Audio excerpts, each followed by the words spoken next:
வாங்க இன்றைக்கி macaroni pasta வீட்டிலேயே எப்படி சிம்பிளாக செஞ்சிடுன்னு பார்க்கலாங்க. இந்த மாதிரி செஞ்சு பாருங்கள், டேஸ்ட் ரொம்ப நல்லாயிருக்குங்க. சிம்பிளாகவும் இருக்கும், டேஸ்ட்டும் நல்லாயிருக்குங்க. அதுக்கு முதல்ல சுடு தண்ணி வச்சுக்கலாம். அதில் 1 ஸ்பூன் அளவுக்கு ஆயில் சேர்த்திக்கலாங்க. சேர்த்துட்டு கொஞ்சமாக தூள் உப்பு சேர்த்திக்கலாம். சேர்த்துட்டு தண்ணி கொதித்து வரட்டும். பார்த்திங்கன்னா தண்ணி கொதிக்க ஆரம்பிச்சிருச்சு.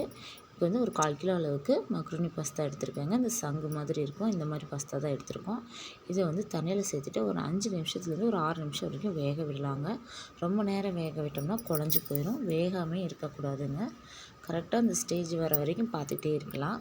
பார்த்திங்கன்னா தெரியும் நம்ம போட்ட பாஸ்தா எந்த அளவுக்கு நல்லா வெந்து வந்துருச்சு பாருங்கள். இந்த அளவுக்கு நல்லா வெந்து வரட்டும். இப்போ அடுப்பை ஆஃப் பண்ணிவிட்டு இதை வடித்து எடுத்து வச்சுக்கலாங்க. ஏன்னா தண்ணியிலே இருக்கக்கூடாது. இப்போ வடித்து எடுத்து வச்சுட்டு இதில் 1 டம்ளர் அளவுக்கு பச்சை தண்ணி சேர்த்து எடுத்து வச்சுக்கலாம். அப்போ தான் ஒன்றோடு ஒன்று ஒட்டாமல் இருக்கும். இப்போ ஒரு 4 ஸ்பூன் அளவுக்கு ஆயில் சேர்த்திக்கலாம். சேர்த்துட்டு 1 ஸ்பூன் அளவுக்கு கடுகு சேர்த்திக்கலாம். வீட்லேயே சிம்பிளாக தாங்க செய்கிறோம். எந்த சாஸும் சேர்க்கலை, எந்த ஸ்பெஷல் மசாலாவும் சேர்க்கலைங்க. இப்போ 1 ஸ்பூன் அளவுக்கு கடுகு சேர்த்துட்டு கட் பண்ணி வச்சுருக்க 2 பெரிய வெங்காயம், கருவேப்பிலை சேர்த்திக்கலாங்க. சேர்த்துட்டு இதை நல்லா வதக்கி விட்டுக்கலாம். வதக்கி விட்டுட்டு இந்த அளவுக்கு நல்லா வதக்கி எடுத்துக்கலாம்.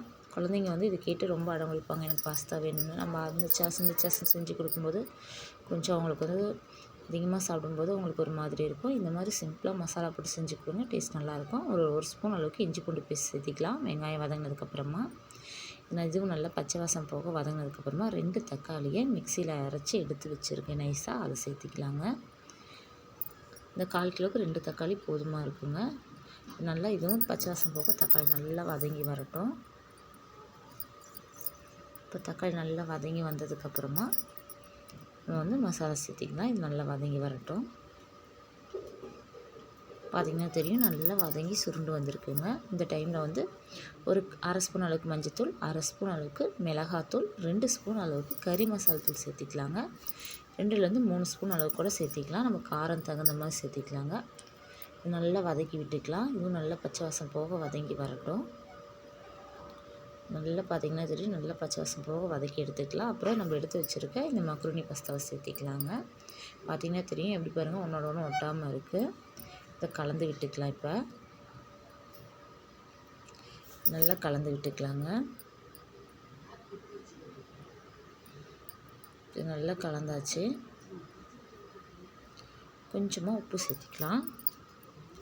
நம்ம ஏற்கனவே பாஸ்தா கொஞ்சம் உப்பு சேர்த்திருக்கோம். இப்போ இதில் கொஞ்சம் உப்பு சேர்த்திக்கலாங்க. சேர்த்துட்டு இதையும் நல்லா கலந்து விட்டுக்கலாம். இதில் இருக்க அந்த ஈரம் போகிற அளவுக்கு நல்லா கலந்து விட்டுக்கலாங்க. மசாலா நல்லா இந்த பாஸ்தாவில் இறங்கிடுச்சு. இப்போ ஒரு 4 முட்டையை உடச்சி எடுத்து வச்சுருக்கோங்க, அதை சேர்த்திக்கலாம். மீடியம் ஃப்ளேமில் வச்சுக்கலாங்க அடுப்பை. இப்போ இந்த முட்டை நல்லா வதங்கி வரட்டும்.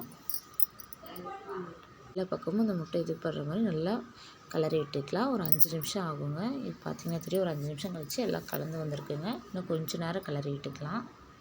பார்த்திங்கன்னா தெரியும் இந்த அளவுக்கு நல்லா கலரி எடுத்தாச்சுங்க. கொஞ்சமாக கொத்தமல்லி தழை சேர்த்திக்கலாம். கொத்தமல்லி தழை சேர்த்து இதையும் நல்லா கலரி விட்டு எடுத்துக்கலாங்க.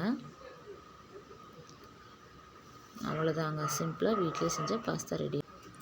வீட்டிலே சிம்பிளாக செஞ்ச பாஸ்தா ரெடி ஆயிடுச்சு. இதே மாதிரி நீங்களும் செஞ்சு பாருங்கள், டேஸ்ட் ரொம்ப நல்லாயிருக்குங்க. குழந்தைங்களும் விரும்பி சாப்பிடுவாங்க. லஞ்ச் பாக்ஸ்லாம் கூட ரெடி பண்ணி கொடுத்து பாருங்கள். வீடியோ பிடிச்சினா லைக் பண்ணுங்கள், ஷேர் பண்ணுங்கள், சப்ஸ்கிரைப் பண்ணுங்கள்.